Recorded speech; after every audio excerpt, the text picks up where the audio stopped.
이명박 전 대통령이 대법원 확정 판결로 재수감되면서 포항시가 10년 전 만든 이명박 기념관이 다시 논란이 되고 있습니다. 지금까지 70억 원의 혈세가 낭비됐는데 범죄자를 위한 기념관이 과연 계속 운영돼야 하는지 집중 취재했습니다.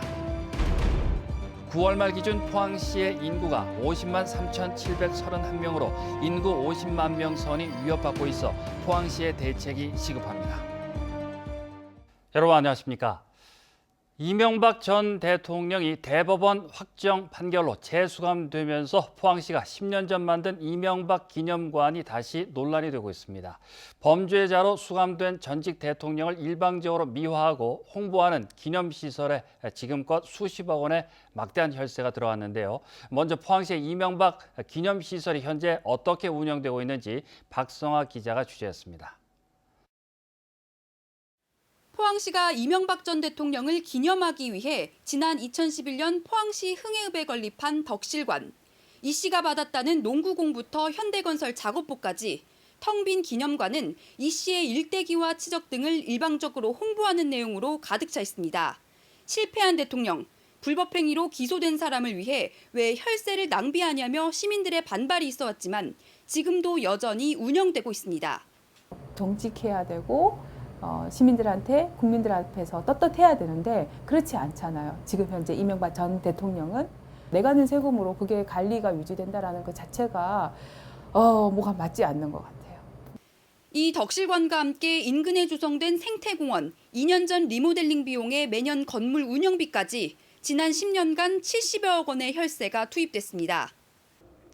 이렇게 수십억 원을 들여왔지만 방문객은 매년 반토막 나고 있어 혈세 낭비가 아니냐는 지적이 나옵니다. 연간 15만 명까지 이르렀던 방문객은 갈수록 줄어들어 올해는 5천여 명에 그치고 있습니다. 없애버려야죠. 그만 그 기념관.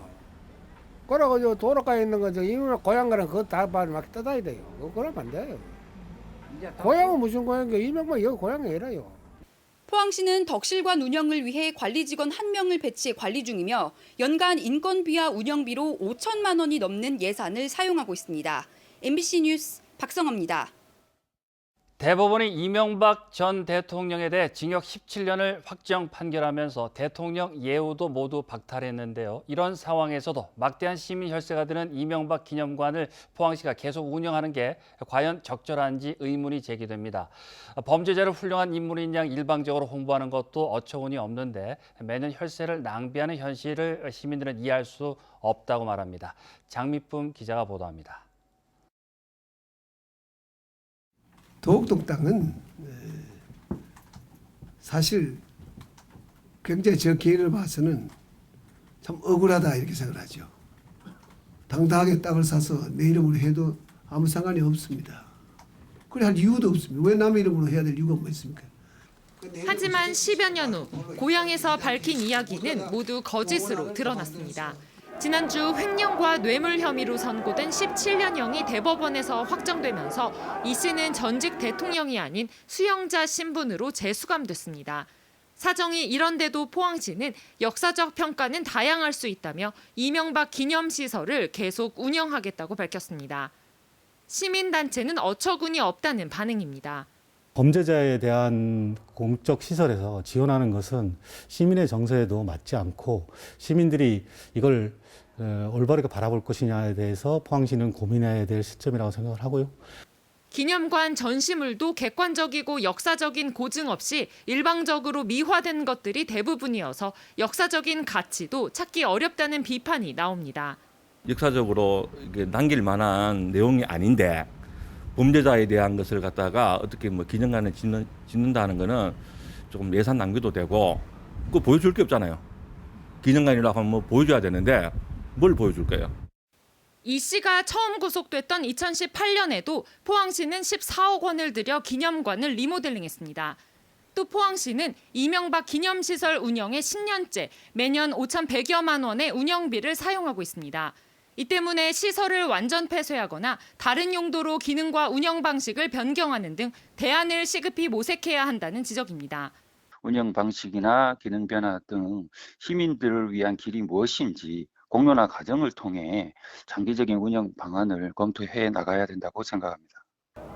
대법원도 이 씨를 범죄자로 확정한 만큼 포항시가 배짱 운영만 고집할 것이 아니라 시민 여론을 수렴한 합리적인 대책을 내놓아야 한다는 지적이 힘을 얻고 있습니다. MBC 뉴스 장미쁨입니다. 포항시 남구 송도동과 북구 항구동을 잇는 동빈대교 건설 사업 기공식이 오늘 오후 포항 송도부두에서 열렸습니다. 오는 2025년까지 총 사업비 662억 원을 투입해 사장교 형식의 교량과 평면 교차로 2곳, 접속도로 965m 등을 건설할 예정입니다. 특히 동빈대교는 해양국제도시 포항시의 정체성을 나타낼 수 있는 상징 교량으로 건설되며 교량 중간에 전망대를 설치해 포항의 새로운 관광 자원으로 거듭날 것으로 기대됩니다. 포항 북구에서 포항철강공단으로 출퇴근하는 차량들의 교통 정체 해소에도 큰 도움이 될 것으로 예상됩니다. 월성원전 1호기의 경제성 평가 조작 의혹 고발 사건을 수사하는 검찰이 오늘 오전 정부 세종청산의 산업통상자원부와 대구 한국가스공사 본사, 경주 한국수력원자력 본사를 일제히 압수수색하고 있습니다. 대전지검 형사 5부는 이들 지역에 각각 검사와 수사관을 파견해 문서와 컴퓨터 파일 등을 확보했습니다. 감사원은 월성 1호기 조기 폐쇄 결정에 대한 감사를 벌여 한수원과 산업자원부가 판매 단가 기준을 변경하도록 해 전기 판매 수익이 낮게 측정되도록 했다고 발표했고, 이에 따라 국민의힘은 해당 장관과 사장 등 12명을 대전지검에 고발했습니다. 9월 말 기준 포항의 주민등록상 인구는 50만 3,731명으로 인구 50만이 위협받고 있습니다. 50만이라는 숫자가 왜 중요하냐면 우리나라 지방자치법은 대도시 인정 기준을 50만 이상 도시로 정해놓아서 인구가 그 이하로 떨어지면 그동안 누려온 혜택들이 모두 사라지게 됩니다. 인구 지키기에 비상이 걸린 이유입니다. 이규설 기자입니다. 포항의 인구 밀집 지역인 남구 오천읍입니다. 한때 6만 명에 이르던 오천읍 인구는 지난해 5만 5천여 명으로 줄었고 올해도 820여 명이 오천읍을 떠났습니다.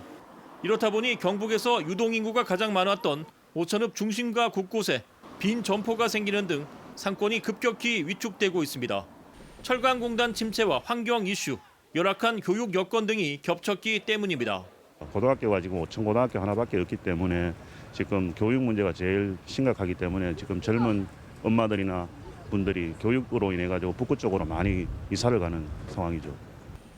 인구는 오천읍뿐만 아니라 포항시 전역에서 급격히 줄고 있습니다. 지난 9월 말 기준으로 포항의 주민등록상 인구는 50만 3,731명으로 지난해 연말보다 3,294명이 줄었습니다. 2017년 12월 51만 3,800여 명이던 포항의 인구는 매년 3,000명 가까이 줄어 현재는 50만이 위협받고 있습니다. 이 속도로 인구가 줄면 내년 연말이면 포항 인구는 50만 아래로 떨어지게 됩니다. 이렇게 되면 엄청난 변화가 생깁니다. 우선 정부 교부금은 47%에서 27%로 줄고 구청이 사라지게 됩니다. 구청이 사라지면 통상 구청마다 한 곳씩인 경찰서도 통합될 가능성이 큽니다. 인구 50만이 무너지면 지방자치법과 도시개발법 등 18개 관련 법률에 따라 포항시가 가지고 있는 61가지 권한이 사라지거나 경북도로 넘어가게 됩니다.